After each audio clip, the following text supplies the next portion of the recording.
Ottilia. Hope you're doing well.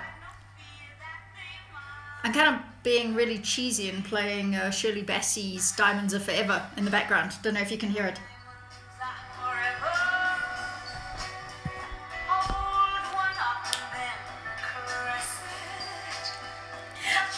Diamonds are forever.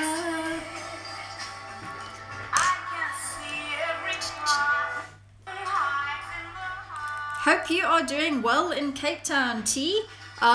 Just got your questions. Thank you so much. I've written them down, so I will add them to the list of what we're going to answer. Good questions, by the way.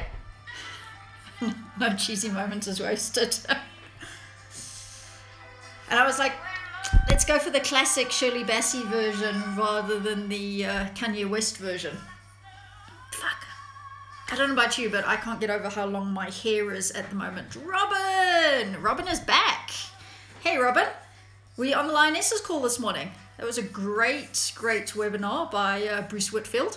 Some good motivation, which is what we all need at the moment. Let's just get my chair up. My office chair has this horrible habit of sinking. So I'm starting to get lower and lower on the desk. Rob and I were saying that we're playing Diamonds Are Forever. A little bit of cheese from Shirley Bassey. Cape Town is lovely and warm. Barbara! Welcome aboard, Barbara. Sumen Ponmik. Thanks, Robin. Appreciate it.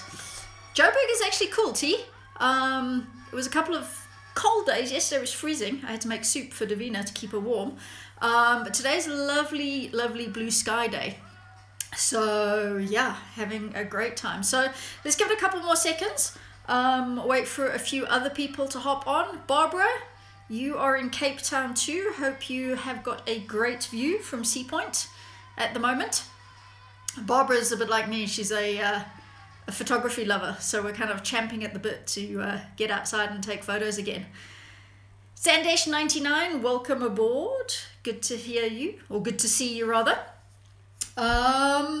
So guys, thank you for tuning in, and thank you for coming back. And this is just a way I want to break down the barriers in the lovely sunsets. Making me jealous, Barbara, making me jealous. And these Instagram live sessions are just a way to keep connected to our friends and our clients. Many of our clients become friends over the years because we do their engagement rings, and then we do their wedding rings, and then we do their push presents and anniversary presents and all that kind of stuff. So it becomes a bit of a family affair. But the diamond and jewelry industry is a very intimidating industry a lot of the time, I think. And when people are shopping for engagement rings and jewelry, when you go into the high-end retail stores, there's a certain level of snobbery that goes with that. And you've got the retail salespeople in their suits and their ties and, you know, perfect makeup and perfectly manicured hands. And it can be intimidating. You know, so a lot of people that are buying jewelry for the first time or buying an engagement ring for the first time, they don't know what they're looking for, and they don't know what questions to ask. And there's just this level of you're not worthy a lot of the times when you go into the retail stores. So what we like to do at Katannuta is break that down and make the whole thing more approachable, because we want to strip out the intimidation factor. You know, we want to keep it down to earth. We want to be relatable, and education is a key thing for us. So our whole thing is we want to keep people educated. So you need to know what you're buying, what the gemstones are about, what makes them special, and that kind of stuff. And that's just where we've made our niche over the last 12, 13 years in South Africa. And that's how long we've been in business. Excuse me. And my background is I did a geology degree at the University of Cape Town, and I had a bursary sponsored by De Beers. So when I left UCT with my master's in geology, I went to work at De Beers, and they put me to work in the diamond research division, which was amazing because I got to look at rough diamonds, but I got some really good grounding as to what makes diamonds special and where they come from and that kind of thing. So that has left me very well placed with regards to helping educate consumers and keep consumers up to date with what's going on in the diamond and jewelry trend. So let's start with some of the questions we got, and just pulling over my notepad here. So one of the questions I got was from somebody called Aisha, who wanted to know where black diamonds come from and are they a good gemstone for engagement rings. So black diamonds are considered fancy color diamonds, but they are one of the more cost-effective fancy color diamonds, if I can put it that way. And they're not actually as common as people think. They're generally only mined in two places in the world. One is Brazil, and one is the Central African Republic, or the CAR, in Central Africa. And the thing about black diamonds is they're very imperfect stones. So they're filled with multiple inclusions of other minerals. Those other minerals can be graphite, they can be pyrite, they can be hematite, and those are all dark colored minerals. And when you have those inside that diamond, it gives it that black color. So the thing about black diamonds is because of those inclusions, because of those almost metallic inclusions, they're a lot harder to cut and polish. Amanda! Cupcake has joined us. Hey, Amanda.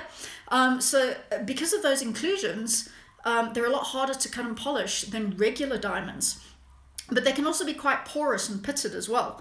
So what happens is often when you've got a black diamond that's been cut and polished, you'll see the surface isn't necessarily as smooth and mirror-like as a white diamond, as a colorless diamond. And that's just a natural imperfection in the stone. Do they make for good engagement rings? Absolutely. A black Amy!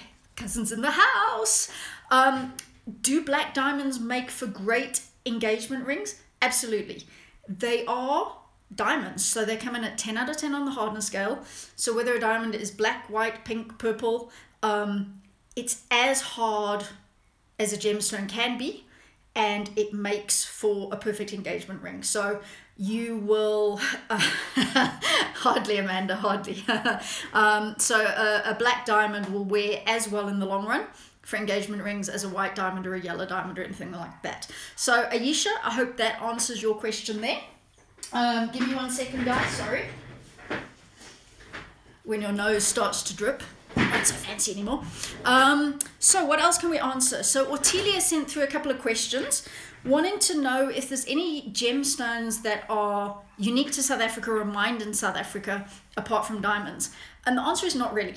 So South Africa has a huge diamond heritage. We've been mining diamonds in South Africa for about 150 years, and it's really been an integral part on which South Africa has been built.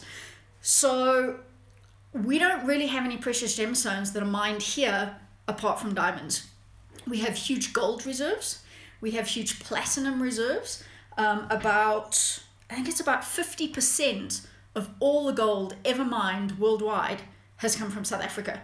And most of that has been in the Waterstrand area, in the Wits Gold Basin. We've also got about 54% salt and peppers. I will do that, making a list now. We've also got about 54% of the world's platinum reserves. So we've got this huge commodity heritage that we're sitting on, but really diamonds are the only gemstone. Our neighboring countries have got much better gemstone supplies than us. So Botswana is pretty much uniquely diamonds as well. Namibia has huge quantities of semi-precious stones. So things like tourmalines, things like aquamarines, things like amethyst, a lot of those can be found in Namibia. Mozambique has massive ruby supplies. So there was a huge ruby deposit discovered in Mozambique, in the northern part of Mozambique, in 2009. And that deposit is now the world's largest ruby mine. So a lot of the world's rubies are now coming out of Mozambique. Mozambique has some sapphires as well. Zambia has emeralds. But South Africa, it's pretty much diamonds, T. You've also asked, are anything unique to South Africa? Australia has a huge quantity of pink diamonds. South Africa is the world's leading supplier of blue diamonds. I'm busy writing an article about that at the moment that I hope to get up today. So South Africa has produced more blue diamonds really than any other country. So a lot of the recent big expensive blue diamonds that have gone up on auction have come out of South Africa. And one of the notable ones was something called the Blue Moon, which was a 29 carat piece of rough blue diamond. It was found at Cullinan Mine, which is just outside of Pretoria. That was cut and polished into 12 carats. That 12 carats sold for $48.5 million. So that's $4 million per carat for something literally 12 carats is about that size. So that blog post will go up a bit later today. So blue diamonds is where South Africa is really well known. We also have good supplies of yellow diamonds and brown diamonds, which are marketed as chocolate or cognac diamonds. So between Australia and South Africa, we've got great supplies of those brown / chocolate / cognac diamonds. So hopefully that answers your question. Amanda is asking about salt and pepper diamonds. So salt and pepper diamonds are really one of those growing trends at the moment. And there's a bit of a move on the global fashion market away from the perfectness of white diamonds, if you want to call it that. And salt and pepper diamonds, each one is individual because the salt and pepper effect comes from natural imperfections within the diamond. So if you think of salt and pepper diamonds are kind of the first step towards black diamonds, if that makes sense. So it's visible imperfections. They can be things like graphite, they can be things like sulfide. Those are generally the black inclusions. Some of the salt and pepper diamonds have got sort of orange tinges to them. That's generally iron oxide staining within the diamond. And they're marketed as alternative diamonds or salt and pepper diamonds, galaxy diamonds. And again, it comes down to marketing. If you think about diamonds and jewelry, it's a luxury item. Like, technically, nobody needs them. If you do need them, you are our favorite person. Everybody loves jewelry, but it's not necessarily a necessity. So what happened for years is that you only had about 20% of the diamonds coming out of a diamond mine were gem quality diamonds. So what happens to the 80% of the rest of the stuff? Do you throw it away or do you create a market for it? And it was a case of creating a market for it. So that's what happened with the salt and pepper diamonds. And particularly with the advent of Instagram, with Pinterest and social media, is that now you can have a small manufacturer, like Katannuta Diamonds for instance, but you can have a small manufacturer who takes something unique, designs a beautiful setting for it, puts it, diamonds are totally necessary. Yes, you are the kind of people we want in our lives, Amanda. Puts it in a beautiful setting and puts it online. And what happens is that people see it and they share it and they like it. And there's been this whole movement now away from your perfect white diamonds, which are still very beautiful in their own right. This is a 2.1 carat stone. Can't figure out how to focus. Can I figure out how to focus? Nah, you're gonna have to look at the 2 carat diamond out of focus. But what's happening is people are moving away from those white diamonds and they're looking for alternatives and they're looking for something different. And Gypsy, the dog, has just come in to say hello. They're looking for something different, and salt and pepper fall into that range, and people are embracing the imperfectness of it. So we're moving away from feeling the need to be perfect all the time, and we're moving towards embracing that imperfection, literally, and that's what salt and pepper diamonds are. They're available in all sorts of cuts. There's some very unique cuts that are going around in that, with rose cuts and oval cuts and hexagonal cuts and that kind of stuff, kite cuts, and you can do some great designs with them. We've done quite a few, you'll see them online. So yeah, so that's what salt and pepper diamonds are.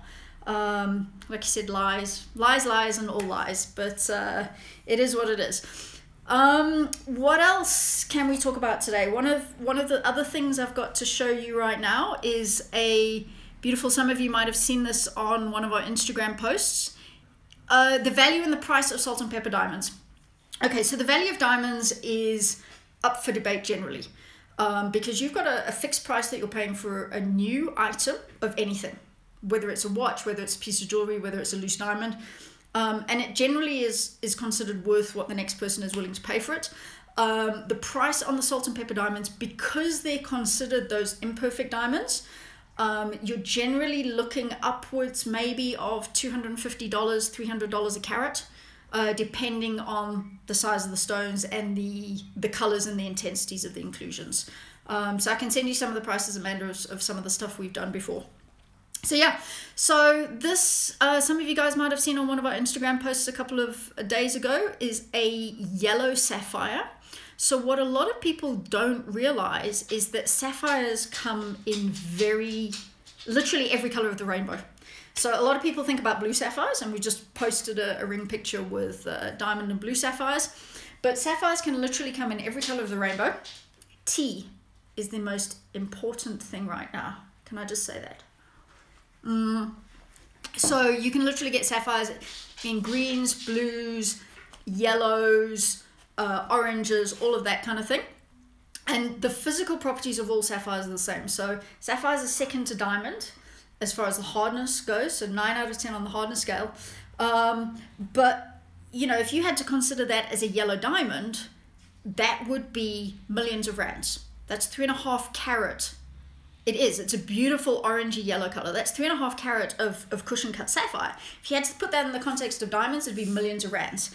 But you can get away with this for all in with the ring for less than 50,000 rand at the moment. So they're a lot more affordable. Pink sapphires are a great substitute for pink diamonds. So pink diamonds, exceptionally expensive.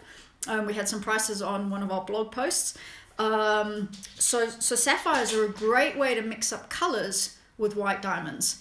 T, you've just asked on the price of blue diamonds. Crazy. Just crazy ass prices, for want of a better phrase. We don't have any in stock in South Africa that I can see at the moment, but having looked online last night, there was, I saw a 0.15 carat diamond. So that would be, that's a black diamond. That's a 0.1 carat black diamond. So not too much bigger than that. Pretty tiny, if I hold that on my hand. About $11,000. So $11,000, let's work out that at the current exchange rate. About 200,000 rand. About 200,000 rand for a diamond that's going to be like 3.5 millimeters in diameter. So blue diamonds are exceptionally expensive. Crazy, crazy prices. So that covers sapphires. What a lot of people don't realize is that sapphires and ruby are actually the same mineral. So they're both part of the corundum family. Take my car. I don't know, is your car worth it? Rubies and sapphires are both part of the corundum family. And the only difference between ruby and sapphire is that ruby has a high chrome content, which turns it red. So if you've got corundum in any color of the rainbow, it's sapphire. As soon as it's red, it becomes known as a ruby. What else can we talk about? Aisha, welcome. I answered your question earlier, so you're going to have to watch the replay to get the answer to your question. But I did just show, that's a tiny little black diamond I've got on my desk at the moment. But go back to the replay, Aisha, and I've answered your question there. Another one of my favorite gemstones is Tanzanite. Hopefully you guys can see right now there are some beautiful blue and violet and burgundy shades going on in that stone right now. This is my all-time favorite Tanzanite cut. It's what we call a trillion cut. This stone is just under 5 carats in size, and it actually comes as a pair. Let's see if I can show you this here. How beautiful are those? So that is a matching pair of trillion cut Tanzanite, perfect for earrings. Now here's the thing with Tanzanite, it is a gorgeous gemstone. Like, this color is just, I mean, if you don't fall in love with this color, I need to beat you over the head. Like, it's just a phenomenal, phenomenal color. And I'm sure you do, Barbara. And they are spectacular gemstones. They're only mined in Tanzania, so they literally come from one country in the entire world. But a lot of people will email us and ask for Tanzanite as an engagement ring stone. And Tanzanite is the worst possible gemstone that you could set as an engagement ring. So why is the first question. A lot of people want to know why. So if we take the gemstone hardness scale, which works from 1 to 10, as we, and I mentioned earlier, diamonds come in at 10 out of 10, sapphires and rubies come in at 9 out of 10, Tanzanite comes in at 6.5 to 7 out of 10. So we're way down the hardness scale. A kitchen knife, so if you had to take a stainless steel kitchen knife, that kitchen knife has a hardness of 7 out of 10, which means you run a very, very good chance of scratching a Tanzanite ring if you're washing the dishes. You might have a dishwasher, but you're missing the point. Okay, so like, just bear me out on here. So Tanzanite is a spectacular gemstone. It's great in earrings, it's great in pendants, but if you're going to put it in a ring, it's a special occasion ring. It's a cocktail ring, it's a dress ring. You can do whatever you want with the gemstone. We will sell you what you want. We will mount whatever you want in whatever beautiful jewelry design you have. But, sorry, I'm just seeing if there's any other questions going on. But if you do that, don't come back to us in 6 months and tell me that your ring is scratched. So keep the Tanzanite for the special occasion rings or the earrings or the pendants. If you want a blue gemstone in a engagement ring, sapphire is by far your better option. Just trust me on that. The other ring that people need to be careful of, or the other gemstone that people need to be careful of in rings, is Morganite. So Morganite is really, really popular in South Africa at the moment. It is a gorgeous pale pink color, and I am looking for a Morganite, which I conveniently have on my desk right now. Really, really popular in rose gold. Don't know if you can see that. So that's a 1 carat emerald cut. Morganite. I really wish I could figure out how to focus. You know how to focus, let me know, please. But that's a peachy pink Morganite. Very, very popular at the moment because it's quite cost effective. So you can get a really spectacular Morganite ring for very little as far as the South African economy goes, which is great. But that is part of the beryl family, which means it's closely related to emerald as a gemstone. Excuse the tea. It's closely related to emerald as a gemstone, and that comes in at 7 to 7.5 on the hardness scale. So even though it is spectacular, even though it is beautiful, just be that little extra bit careful about it if you are putting in an engagement ring. We have had somebody come to us with a Morganite ring that they bought somewhere else, and they'd scratched the stone, and we had to take the stone out and repolish it. So, you know, that's the thing we're big on, is education. You know, when you come to us, if I put it against the palm of my hand, shit. This is why I hang out with people like Amanda, because they're smarter than me, you know. All right, so let's try this. Is that better? Looks like it might be focused a little more. I don't know. Worth a try though. Nah. Not happening. Okay. But it is slightly better. But that is a Morganite. Thank you, Amanda. So yeah, if you come to us with a request for an engagement ring or a wedding ring, absolutely we'll help you out. Absolutely we'll give you better service and better prices than the retail jewelry stores. But we will focus on education as well. And we will say, yeah, that's a great design for that diamond ring, but you've got a good chance of cracking or damaging that diamond because that corner is exposed or that angle is exposed. So it's not just about designing a piece of jewelry from an aesthetic perspective, it's designing a piece of jewelry from a practical perspective as well. One of the other things we've been doing a lot of is remodeling of jewelry. So one of our friends, Leanne, actually had this brooch. So we've actually taken the stones out of it, but this gorgeous 2 carat diamond was actually sitting in the center of that brooch there. And it had some baguettes and emeralds in as well. So what we're going to do is make 2 rings for Leanne from this brooch. We are going to use the diamonds. A lot of people think you can just melt down old gold. You can throw it in a saucepan. So just looking at your question, T, I know you touched on mix durability. Okay, I'll get back to you on that. So there's white gold and yellow gold here. So you can't just throw it into a saucepan and melt it down and rework it. You actually have to refine the gold and realloy it all over again. So if you do come to us wanting us to remodel some jewelry for you, what we'll do is we'll give you a trade-in value on the old gold. We send that back to the refinery once a year, but we will offset the trade-in price of that old gold against the new gold. Sometimes it covers the cost, sometimes it doesn't, because we've also got to take into account stone setting and labor and that kind of stuff. So T's now just said, you've touched on mixing different metals to make different colors. It doesn't really change the durability, no. 18 karat gold is 18 karat gold and 9 karat gold is 9 karat gold. So whether you've got rose gold or white gold or yellow gold, it's pretty much the same. So you don't need to worry too much about that, T. Platinum is probably the most robust metal that you can use in jewelry. The great thing about platinum, and that's a white metal, the great thing about platinum at the moment is that it's actually cheaper than gold.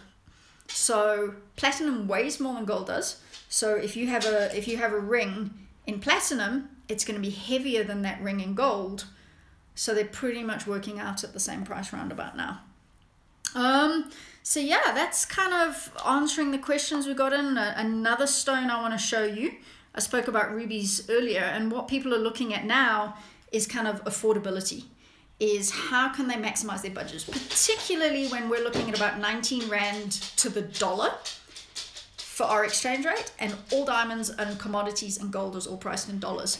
So this is a spectacular red gem that some of you might be thinking looks suspiciously like a ruby. And it does look suspiciously like a ruby, but what it actually is Spinel, which is a completely different gemstone. But it has this one has a magnificent red color. If you had this gem as a ruby, it would be pretty pricey to get that kind of color in a ruby.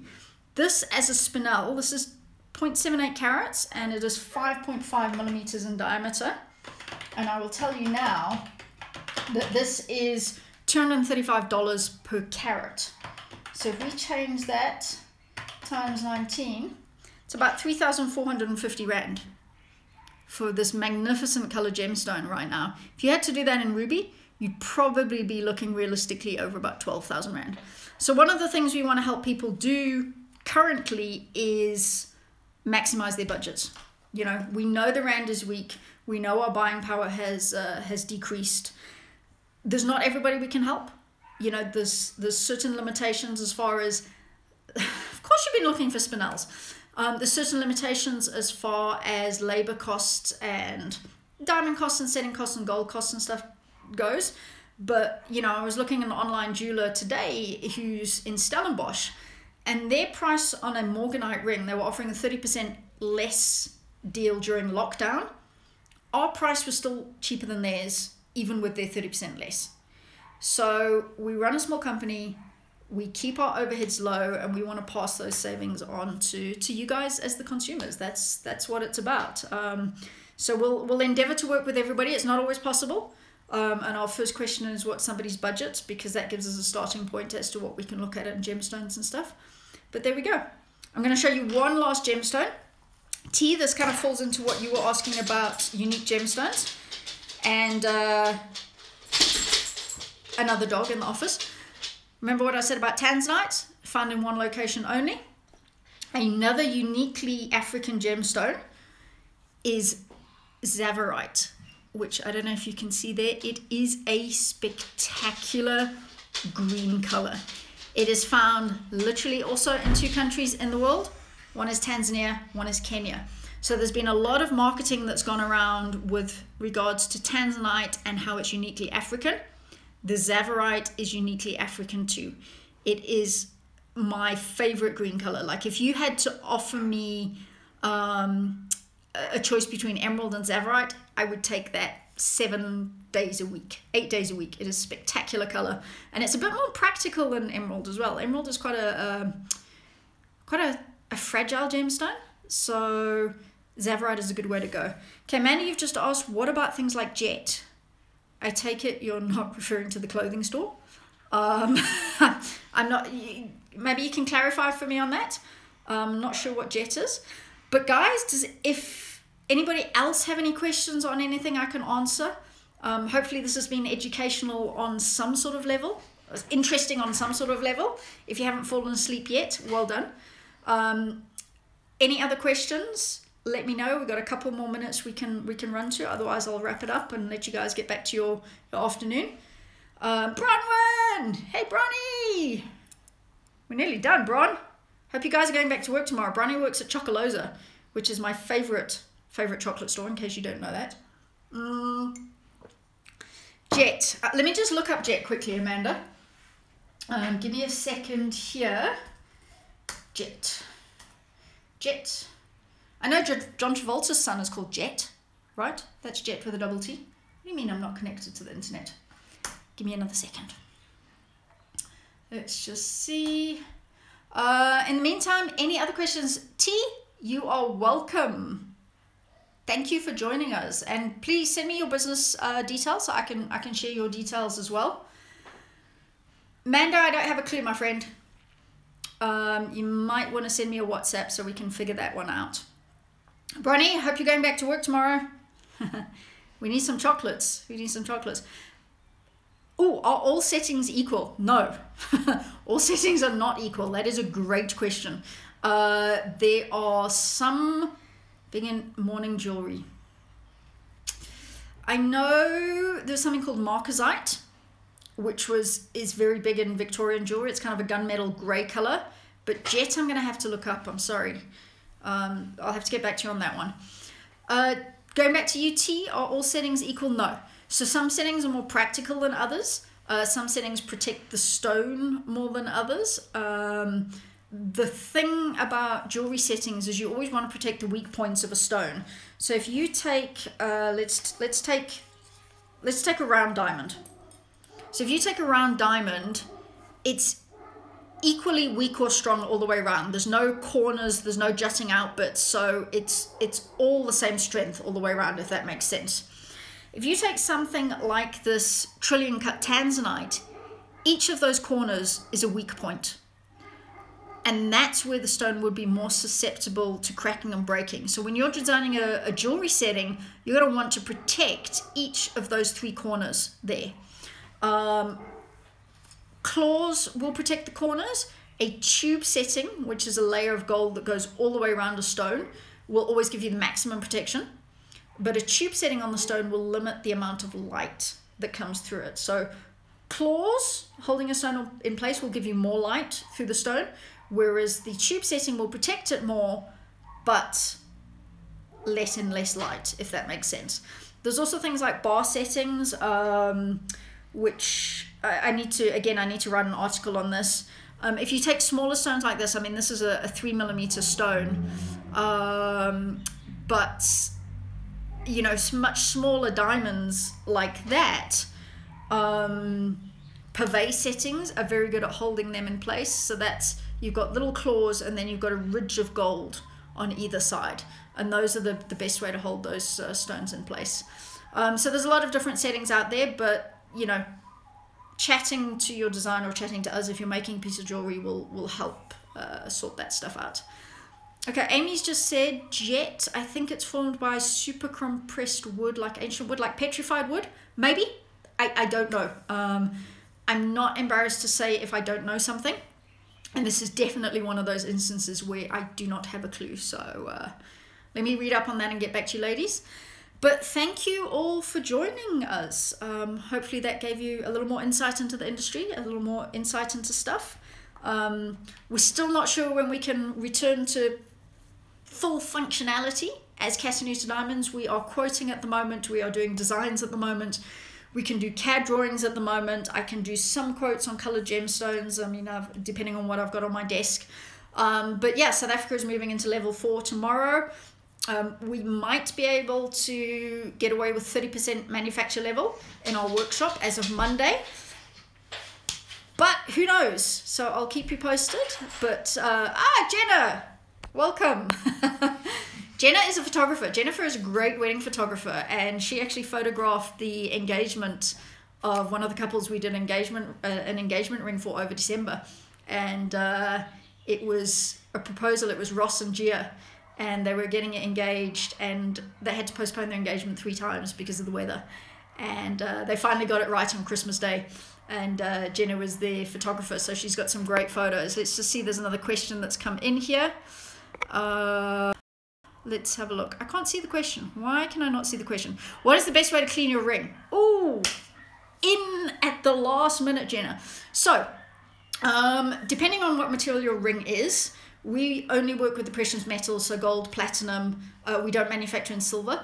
So the best way to clean something like a diamond engagement ring or a sapphire engagement ring is, believe it or not, don't tell anybody, Listerine mouthwash.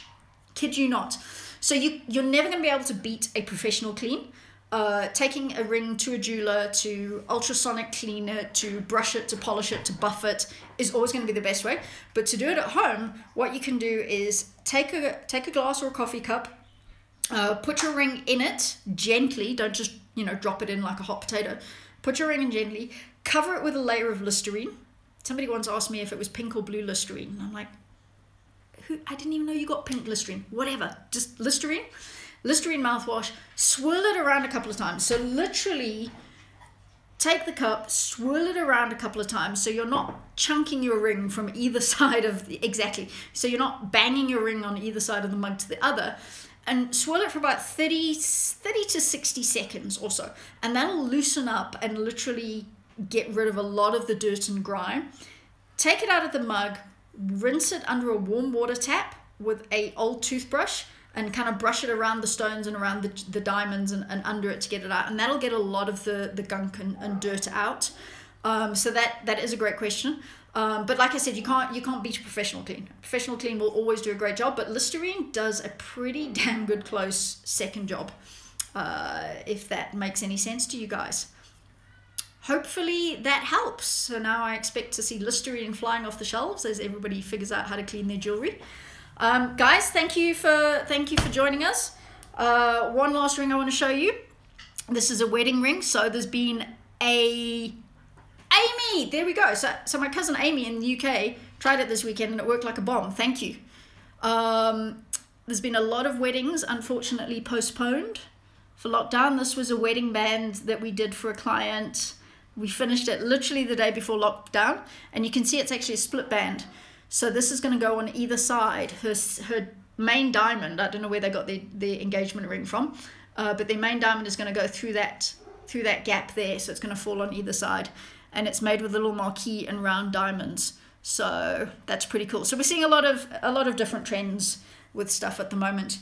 Jenna, you missed the cool stuff. You missed the big Tanzanites, and you missed the big diamonds.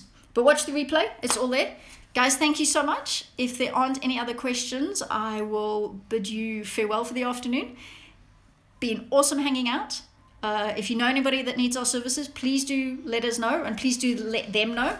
Word of mouth has been our biggest advertising over the years.